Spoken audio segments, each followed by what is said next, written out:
welcome back. Yes, of course, and a big game on this afternoon that we spoke about earlier. It's out at the Keith Barclay Oval. It's the North Geelong Magpies. They're in fine form indeed, and the rampaging Belpost Hill Panthers from the Ring Road Recreation Reserve, they're in great form too. We've got a very special guest on the show this morning.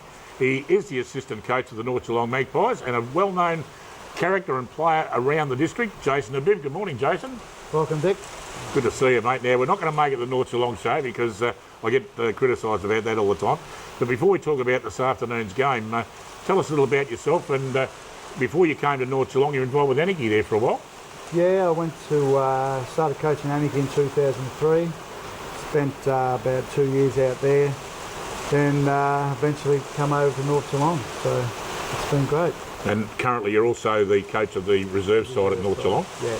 Yep. And there's a big family connection, of course. Your brother Gavin, he's one of the trainers or the specialist coaches out there. Yeah. Well, we got Gav over to really prepare our under-18 players. So we're looking, because as you know, Cookie gave up last year, and we had to get someone that can develop our kids a bit better. Yep. And so we got hold of Gav and to come back, and he was our runner. We've got him to be our runner and like a specialist coach fitness-wise for us as well. So he's been great to the club, and he's been there when Daryl Jones was coach, who helped Daryl out for a while. No, he's been sensational. So before we talk about the game also this afternoon, a big difference in the Magpies this year. Frank, in his first season as coach last year with North Geelong, and great start, 5-0, but then all of a sudden the wheels fell off a bit. And I guess Frank then realised what he had to do. Yeah. A big summer and a lot of preparation, a bit of recruiting, and you'd obviously see the difference in the attitude of the club at the moment. Yeah, I mean, when we first got Frank over, he knew there was young kids there. And at the start we played lower sides, and we knew as a coaching staff we were 5-0, but we had to meet these top sides coming up.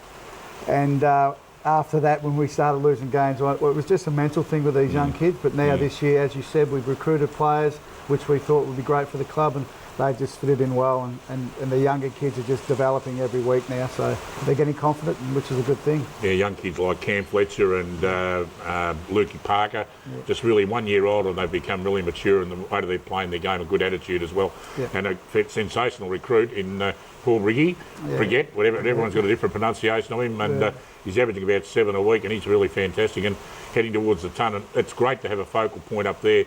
And also the recent inclusion of Ruckman, Wade Bauer, taking the pressure off Kane Swinderson's. It's a big lift as well. Well, it just helps our structure when we got Wade. I mean, you know, Kane's been in the ruck. He was a centre-half back when he was younger. And now with Wade coming in, he's just been fantastic. And the inclusion of Froggy down at full forward, I think it's just helped Toddy out, like Toddy Elchie. Like, he's not the vocal point all the time. And, you know, Toddy's kicked something like 40 goals already. So they've kicked over 100 between them, you know, round 13 coming in. So, you know, it's been good for Todd, I think. So. The thing that's really impressed me with North Geelong this year is, as we were saying, they've had the young players that they've brought in, brought up through the ranks over the last few years. But this year they've brought in, you've brought in a few younger guns like Marley Swain and Taylor Reynolds as well. And I thought both of those players this year have been pretty good and added a bit of structure to the side as well. Marley's played a fair bit in the ruck, and Taylor Reynolds down back's been one of the revelations of the season, in my opinion. Yeah. Well, Marley, he knows a lot of the young kids like Lukey Park and all that, and he wanted to come over a couple of years at a time, but obviously his mother was involved at Blue West, so he stayed there. He went to Bell Park, and he just had to get that chance to come to North, and he's come and he's grabbed it. You know, and Taylor obviously was a great player, too. He's on the fringe player in GDFL Lara, so he's come on board at half-back, which is good. And another young player is Geordie Hyes that come with Froggy from Ocean Grove. He's been sensational. We got any tagging roles, he's done the job for us. That's the thing that's really impressed me actually so far this year, is the fact that North Geelong really, even though they're committed towards finals, they're still committed to breeding young players coming through, not necessarily going out and chasing the 28-year-olds, 29-year-olds that have played lots of local footy. Everyone knows that they're good players, but they're committed to building a structure. And has that been something that yourself and Frank and the board have really tried to bring into the club, instill that that youth culture around the club, and really try and work towards something? Yeah, well, we have. I mean, we're not a club with a lot of money, but we know that we've had a great juniors. So we thought, and on Saturday's a perfect example. We played Blake Plodner, 14-year-old, and did play some great footy on Saturday. I mean, he was great around packs, and Froggy thoroughly enjoyed him down there with him. So I suppose the beauty of that thing is as well, going back to recruiting 28, 29-year-old guys, as you said, they obviously cost a lot of money. And the thing is, I suppose that they get to that stage of the career where they move and change. Whereas if you're going after younger kids, I guess you might instill a bit of loyalty as well, and you'd be hoping that all those kids would plan on sticking around at North Geelong for the years to come. Oh, we certainly would. I mean, it's a perfect example last year with Brady Watts. There's a fair few GFL clubs after him, but at the end of the day, he turns around to me and Frankie goes, he wants to play an ancestral flag here at North Geelong. And I mean, for me and Frank to listen to that from a young kid at age 19 was sensational, and that just makes us want to go on. So. And I'm going to put you on the spot here. I suppose a lot of people have, myself included, have really got high hopes for North Geelong come the end of the year. You've jumped on the bandwagon this year. I have, Dick. I'll admit that. I do enjoy getting on the bandwagon every now and then, but is the premiership a reality, a real possibility this year? Oh, I mean, look. Because I don't see why they can't win it. We've got to keep the lid on it. Yeah, well, we are, but I mean, we really not talking about finals at the start. We've got 5 weeks out, but I mean, the top 5 is pretty close.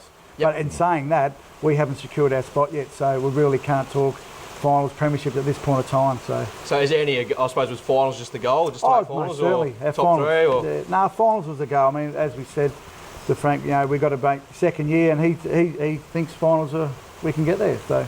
Don't see why they can't either, Dick. So, Jake, there's a good lead-in for you now, mate. You've come out, you're on the bandwagon.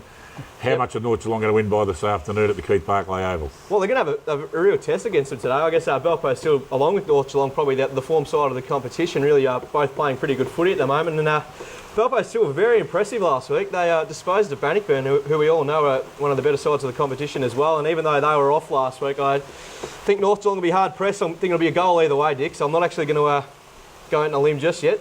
Well, confident that North Geelong can possibly win for your sake on their home deck, but Bourke still are in really good form.